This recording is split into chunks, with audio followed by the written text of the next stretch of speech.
Okay, we're back with Mr. Tommy O'Donnell for part 5 of the interview with his Bigfoot encounter. Bigfoot Smallfoot, actually, as he described him, 11 feet tall, drinks beer. And I just wanted to clarify, Mr. O'Donnell, that you do know I am going to be uploading this video to YouTube for everyone else to watch, correct? Correct. So you're familiar with YouTube? YouTube. Okay, I'm glad you know what YouTube is. You do, right? Yes, of course. Okay, all right. Okay, so, Mr. O'Donnell, after you two sat on the logs and took a rest, and he had a beer and you had a beer, you started to walk on, or did you have a couple of conversations? Like, did you conversate, or did you just get up and start walking? Yes, more or less. Just got up and started walking, and he started walking with me. Okay, next to each other, and he's 11 feet tall, and you're 5'9". Well, he was more or less a little bit behind me. Okay. So, was he, like, crashing into branches and stuff on the trees, or was he fine? Did he know, was it a clear path? No, he knew what he was doing, because he lives in the woods, and he would walk through branches, but he would take his arm and push him out of his way. So you're kind of lucky that he was, like, behind you, because he might have, like, let one of them go, and then it could have... Yes, he was in front of me. Yeah, if he was in front of you, right? So I'd rather have him behind me, and I could slap him. Right. Great. I didn't want to do that, because then he'd get mad. Right, you don't know what he's going to do. Careful. Yeah. So were you heading home, or any place in particular? More or less the home, because I've already been out. So did you think it was safe to let Bigfoot follow you home? At that point, I got to know him pretty good. And yes, I let him follow me home. Now, do you live in something like a house that would accommodate something that was 11 feet tall, like anything that he could get inside of? Yes, it was an A-frame, and it was sliding doors. So you could let him in that way if he crouched down? Yeah, he had to crouch down to get in. Yep. So he came to your house. Did he go inside easily, or? Easily, yes. Do you think he was a little drunk? Well, you said you guys shared a beer, right? Or he gave him his own beer? Well, he wasn't drunk, but he did. I think he did have a little buzz. Yeah? Okay. So, was he slurring his growls? That's yeah, he did. Yeah, I laughed. I couldn't stop laughing. Yeah. So, once you guys got inside the house, what did he do? Like, did he seem like he was used to being inside houses? Well, he came in with me with the sliding doors and stuff. And I got to think it was funny. So he came in and... Yeah. And like, then what? Like, did he destroy the house, or was he careful? Oh, no, he was clumsy. He's clumsy? Yeah, he walked in, he had to crouch down,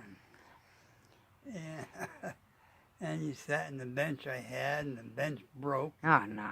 Yep, and then his feet went down through the floor. Oh, my God.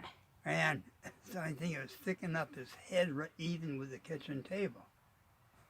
Really? So that was pretty good, yes. Wow. So then he didn't need no bench because he's... Well, yeah, but now he's like stuck though in a hole in the floor. No, he got out, but he stayed there because he's eating with the table to eat. Yeah, well, but his arms are like... Well, yeah. He must have like done a real lot of like foundation damage to your house. I mean, the stability of the house, you could have fallen through the floor then. Well, no, he was heavy. Yeah, but you could have fallen through the floor. No, I'm not that heavy. Yeah, but I mean, like, now there's a big hole in your floor. Yeah. So... Well, after he got out, then... Got out? He left? He did all that damage and just left? No, he got out the hole. Ah. I don't know. And then what? Well, and then I didn't fix the hole right away. So as we sat down and You ate something? What did you feed him? yeah, more or less like fish. Fish. You gave him some fish? Yeah, fish and vegetables. I had grow the garden. He sort of liked it. Yeah? That's pretty good. Yeah. So, that sounds good. Like, does he still live with you? Yeah, but he has a family somewhere, as I figured. So he stayed a little bit, 2 or 3 weeks, and then he said he gave me the sad face that he had to move on, go back to his family. So you don't hear from him anymore? Well, months and months went by, and then he came back with his family. He did? Yep, he had 2 kids and a wife. Well, that's what I call it. They're out in the wilderness. Now, earlier, Mr. O'Donnell, at the end of our last video, you accused me of screwing up. Yes, I did. Would you care to elaborate? What did you mean by that? I was like, it's a matter of speech. I mean, I didn't mean nothing really by it, but Because you know better, don't you? yeah.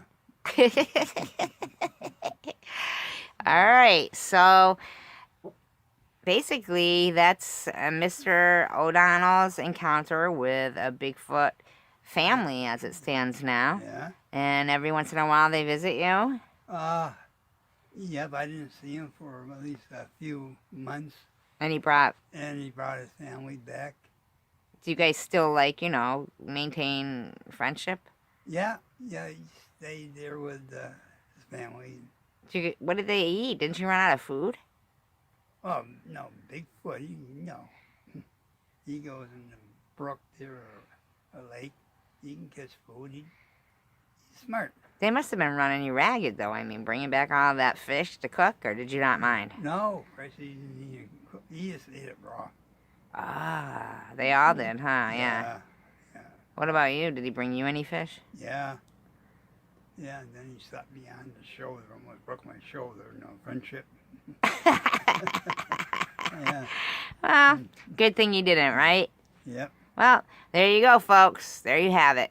So friendship can come in all shapes and sizes, and Mr. O'Donnell is proof of it. Bye-bye, everyone. Yeah, I got